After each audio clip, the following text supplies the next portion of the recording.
William Devin Howell admits to ending the lives of 7 people in his murder-mobile and stashing their mutilated bodies behind a busy strip mall.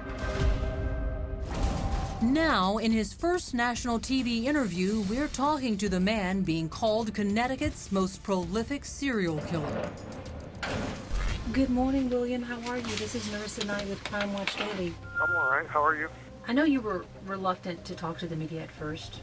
What changed your mind? Well, I'm still not real excited to talk to y'all, and I'd rather not be doing it at all, but I did this as a favor to Ann. Regardless of his reasons for talking, it was an opportunity I wasn't going to squander, getting inside the mind of the man who once called himself the Sick Ripper.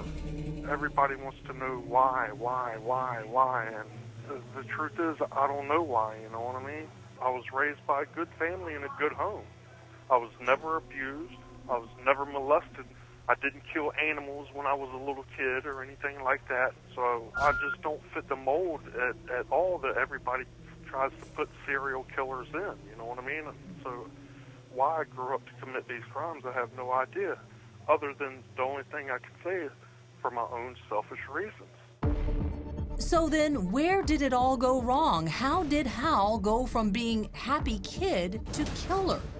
I started screwing up my life. How did you start screwing up your life? Well, through drinking, and I served half of the 90s in jail or prison in Virginia, and it was all for driving the car without a license, and that instilled a lot of bitterness in me, and you know what I mean?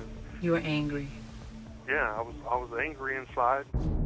And that's when he says the sick thoughts started creeping in. It was something that I had fantasized about for a few years. So you began fantasizing about killing people in Virginia in the 90s. The fantasy wasn't about killing somebody. I killed them to try to cover up my crime. The fantasy was about just raping them. What happened? What made you cross the line? I don't know. I just decided to act on my impulses, and I'd been out drinking a little bit, and I was pissed off at my girlfriend at the time, and I don't know, just something made me say, well, tonight's the night I'm going to cross the line, I'm going to do it, I'm going to make my fantasy come true. And once he crossed that line, he says horror became habit. It's not like it was a beast that was driving me to commit these crimes. And this may make me even more sinister, but it was something that I chose to do. I didn't have something driving me that I couldn't control, you know what I mean, or anything like that. And I chose to do what I did, and I just chose not to care.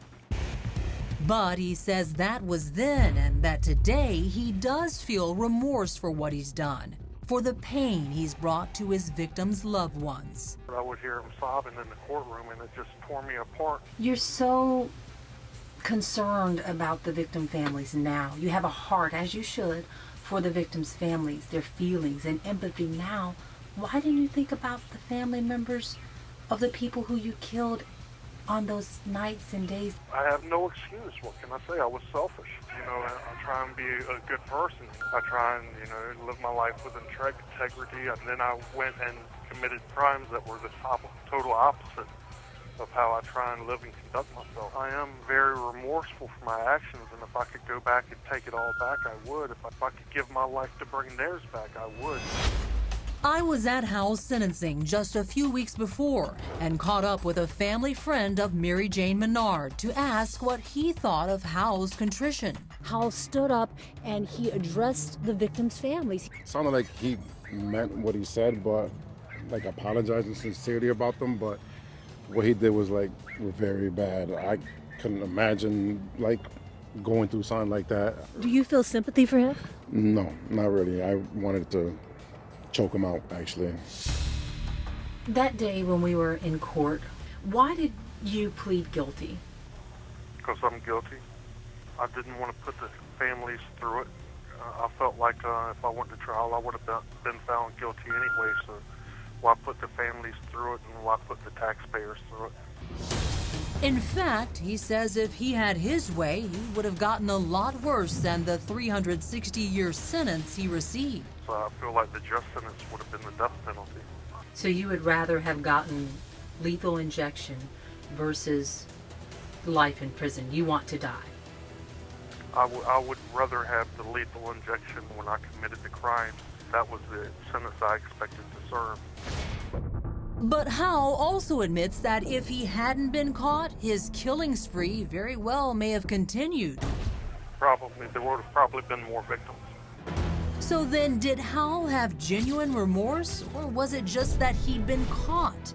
I decided to ask him some specifics about his victims, and that's when the tone of our conversation suddenly shifted. Do you remember the names of any of your victims? I know who they all are. I'm not going to get into that.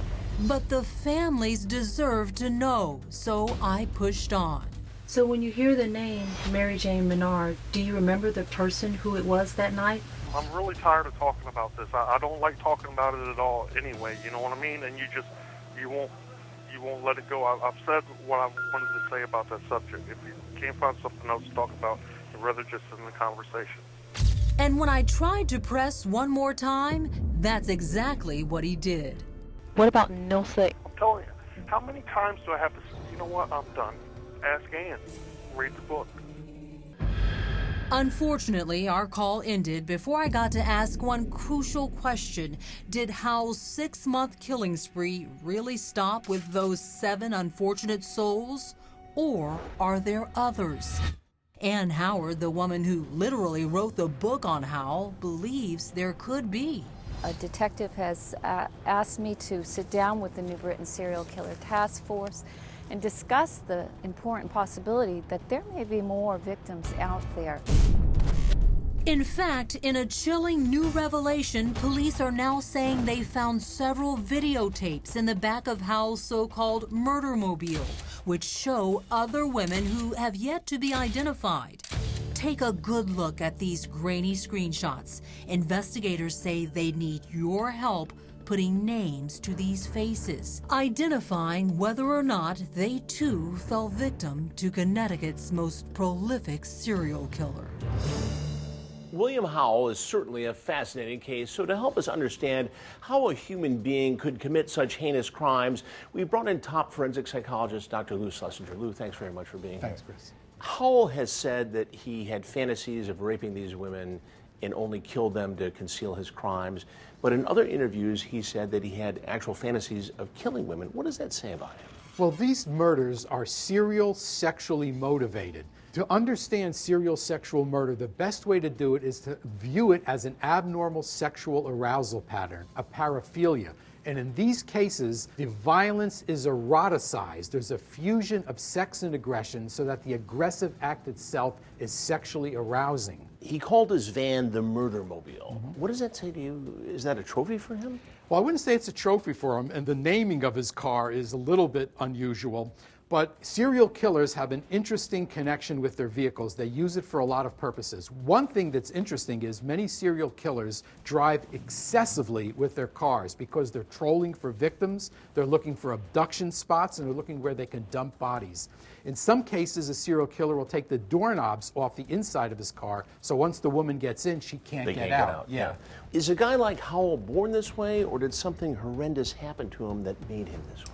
The best way to understand this is from a biopsychosocial perspective, but with a heavy emphasis on neurobiology. An abnormal sexual arousal pattern isn't something that's learned. It's not a result of poor parenting or stressful events. Is it the way he's wired? Basically the way he's wired. It's unknown whether it's chemical, electrical, hormonal, a combination of all factors plus head injury, plus horrible psychosocial events. It takes a lot to create a serial sexual murderer. That's why they're very rare. They've been in every country, in every culture since pre-modern time, and there's absolutely no evidence whatsoever that they're increasing. Dark but fascinating stuff. Dr. Lou, as always, appreciate your insight. For more on this story, please go to crimewatchdaily.com. I'm Chris Hansen. If you like this story, make sure you tune in every day to Crime Watch Daily. You can find where the show airs in your city at crimewatchdaily.com. Watch it live or record it on your DVR and watch it at night. And to all those criminals out there, remember, we are watching.